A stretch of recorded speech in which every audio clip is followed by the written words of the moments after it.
सो इस वीडियो में हम लोग डिस्कस करेंगे कंपोजिट फंक्शन के बारे में। तो डेफिनेशन देखते हैं कंपोजिट फंक्शन की। A function f from a to b and function g from b to c। यहाँ दो फंक्शन लिए f and g। The composition of f with g is a function from a to c। मतलब ये है कि आपके पास एक फंक्शन है, यहाँ पे क्या आपका एक फंक्शन, ये सेट a है और ये सेट b है और यहाँ पे सेट c है। ओके और ये जो फंक्शन डिफाइन है ये क्या है आपका a टू b, इसको क्या कह रहे हैं f। देखो यहाँ पे क्या है function f from a to b और फंक्शन जो g है वो क्या है फ्रॉम b टू c है। ओके तो g o f क्या होगा basically from a to c। ये क्या हो जाएगा आपका g o f। तो ये कैसे होगा, देखो सिंपली अगर एक एलिमेंट यहाँ पे है x और यहाँ एक एलिमेंट है y और ये है लेट्स सपोज z।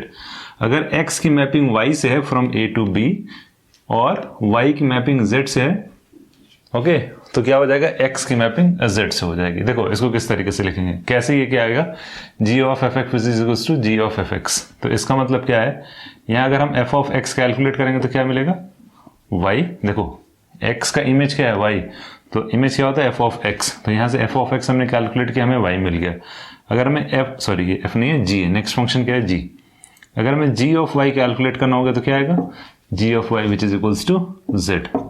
ओके तो इसका मतलब क्या हुआ, अगर हम इसको इस तरीके से लिख दें g ऑफ, ये क्या है y को हम लिख सकते हैं f of x, yes g of f of x which is equals to z। यही इसका मतलब है कि g ऑफ f x का मतलब क्या है g ऑफ f x। तो x अगर y से रिलेटेड है, y z से रिलेटेड है, तो डायरेक्टली क्या होगा x z से रिलेटेड। जैसे ट्रांजिटिव प्रॉपर्टी हम लोग डिस्कस किए हैं उसी तरीके का कुछ अगर एज्यूम कर लें ट्रांजिटिव टाइप का, कि जो फंक्शन f है वो a से b डिफाइन है, तो अगर कोई वहाँ मैपिंग है तो इसको कंसिडर करेंगे, y b to c mapping है तो वो x से a टू c मैपिंग हो जाएगी, तो इसको कहते हैं g ऑफ। अब एक एग्जांपल देखते हैं, न्यूमेरिकल एग्जांपल, फिर फंक्शन डिस्कस करेंगे। और तो फंक्शन का एग्जांपल, तो ये आपका एक सेट है a b c, ये तीनों सेट दिए हुए हैं, इसमें कुछ एलिमेंट है और ये आपका फंक्शन जो है वो डिफाइन है। जो फंक्शन f डिफाइन है वो क्या है a टू b। रुको डायग्राम बना लेते हैं। लेट सपोज ये क्या है आपका 1 2 3, ये एलिमेंट है a के, और b में कौन कौन से एलिमेंट है a और b, और c में कौन कौन से एलिमेंट है 4 5 6। ओके और मैपिंग यहाँ दी है 1 टू a, ये आपका क्या है a है, ये b है और ये c है, और फंक्शन क्या है आपका f और इधर क्या है आपका g। तो 1a से मैप है, 2a से मैपिंग हुई है और 3b से मैप हुआ है, ये हो गया। और a की मैपिंग किससे 4 से और b की मैपिंग किससे 6 से, और ये 5 ऐसा ही है। और हाँ एक चीज़ है कि f और g दोनों फंक्शन है, तो ये भी फंक्शन की प्रॉपर्टी को फॉलो कर रहा है और ये भी आपको फंक्शन की प्रॉपर्टी को फॉलो कर रहा है। देखो यहाँ ये आपका डोमेन है, तो डोमेन में से कोई भी एलिमेंट नहीं छूटना चाहिए, और g के लिए ये क्या आपका डोमेन है, यहाँ छूटना नहीं चाहिए। लेकिन c छूट सकता है क्योंकि ये आपका क्या कोडोमेन, कोडोमेन में हम छोड़ सकते हैं। ये हो गया। अब देखो अब हमें कैलकुलेट करना है जी ओ एफ। अगर हम जी ओ एफ कैलकुलेट करेंगे तो क्या आएगा, देखो 1a से रिलेटेड है, a 4 से रिलेटेड है, तो सिंपली क्या आ जाएगा 1 4 से रिलेटेड हो जाएगा। जैसा हम लोग यहाँ डिस्कस की थी, x y से रिलेटेड है, y z से रिलेटेड है, तो क्या आ जाएगा x z से रिलेटेड होगा जी ओ एफ में। तो जी ओ एफ में क्या है 1a से रिलेटेड a 4 से, ये हो गया। 2a से रिलेटेड है, a 4 से रिलेटेड है, तो क्या हो जाएगा यहाँ पे 2,4। और 3b से रिलेटेड है, b 6 से रिलेटेड है, तो क्या हो जाएगा 3,6। तो ये हो जाएगा आपका जी ओ एफ। तो ये तो हो गया न्यूमेरिकल एग्जाम्पल जो हमने डिस्कस किया।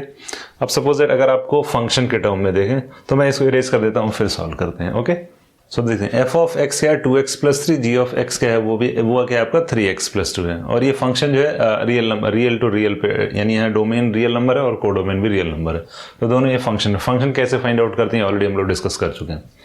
अब देखो अब हमें कैलकुलेट करना है जी ओ एफ, और जी ओ एफ एक्स, क्योंकि यहाँ इनपुट क्या है जी ओ एफ है, तो जी ओ एफ एक्स का मतलब क्या हो गया जी ऑफ एक्स। तो इसका मतलब क्या हो गया एफ ऑफ एक्स क्या है यहाँ पे 2x प्लस 3, ये क्या हो जाएगा 2x प्लस 3।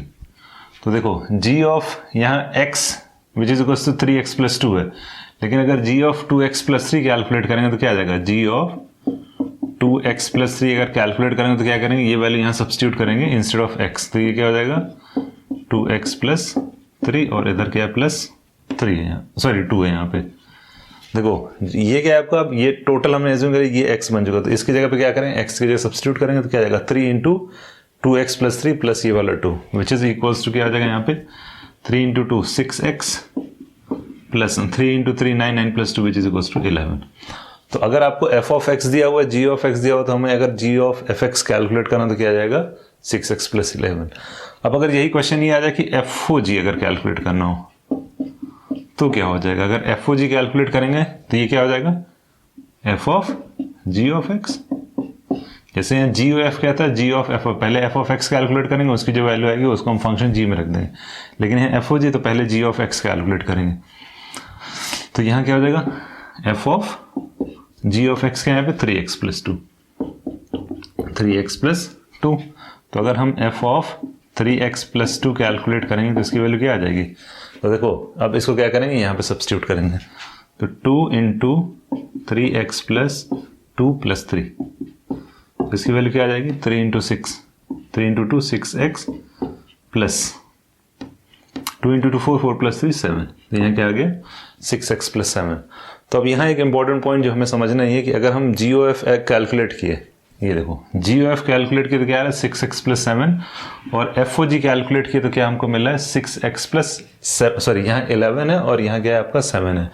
तो दोनों सेम नहीं आ रहा। तो इसका मतलब क्या है कि F O G of X which is not equals to G of X. तो इससे क्या पता, ये क्या कहते हैं, इस प्रॉपर्टी को क्या कहते हैं? कॉम्यूटेटिव। तो इसका मतलब जो है, जो आपका कंपोजिट फंक्शन है वो आपका कॉम्यूटेटिव नहीं है। तो उसके लिए ये आपका एग्जांपल है।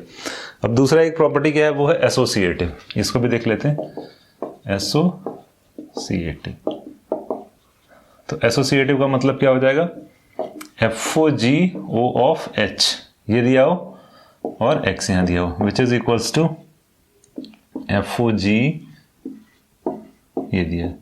तो अगर सबसे पहले अगर हम जी ओ एफ एच ये कैलकुलेट कर रहे हैं और इधर ये कैलकुलेट करें तो दोनों क्या सेम आएगा कि नहीं आएगा, ये हमें देखना है। तो देखो, तो एक फंक्शन और ले लेते हैं, H of X which is equals to 4x plus 1। तो अब हमें क्या करना है? कैलकुलेट करना है।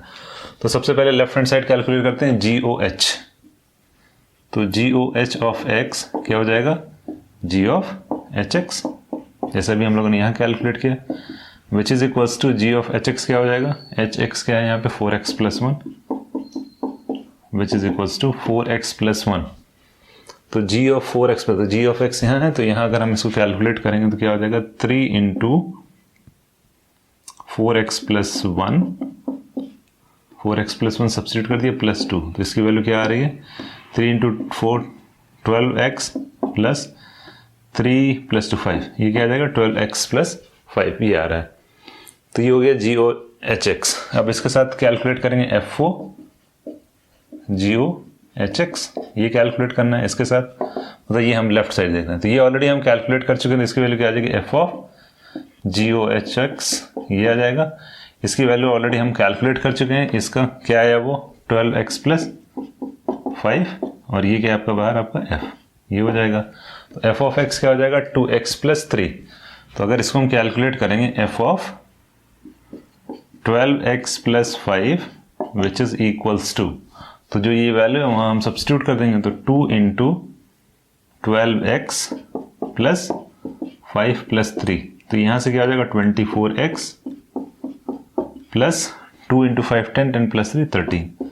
तो लेफ्ट हैंड साइड से हमें क्या मिला? 24x प्लस 13, ये हमको मिला। अब हम राइट हैंड साइड कैलकुलेट करेंगे। तो सबसे पहले एफ ओ जी कैलकुलेट करेंगे, उसके बाद जो है एच एक्स ये करते हैं। तो देखते हैं F O G of H of X. Okay, तो अब हमें क्या करना है? लेफ्ट हैंड साइड कैलकुलेट करें। अब हमें ये चीज़ तो ऑलरेडी हम कैलकुलेट कर चुके हैं, विच इज इक्वल्स टू, ये क्या हो जाएगा? F O G of H of X, इस तरीके से लिखना है। तो एच ऑफ एक्स ऑलरेडी हमें पता है, तो क्या हो जाएगा? F O G of 4x plus 1, ये हो गया। अब देखो एफ ओ जी ऑलरेडी हम यहाँ कैलकुलेट कर चुके हैं। देखो लास्ट एग्जाम्पल हम लोग डिस्कस करते हैं कम्यूटेटिव वाला, तो यहाँ 6x प्लस 7 ऑलरेडी है, तो यहाँ क्या करेंगे? सब्स्टिट्यूट कर देंगे। तो क्या हो जाएगा? 6 इंटू 4x प्लस 1 प्लस 7। तो 6 इंटू 4 क्या हो जाएगा? 24x प्लस 6 इंटू 1 6, 6 प्लस 7 कितना हो जाएगा? 13। ये 13 आ रहा है। तो कहाँ गया?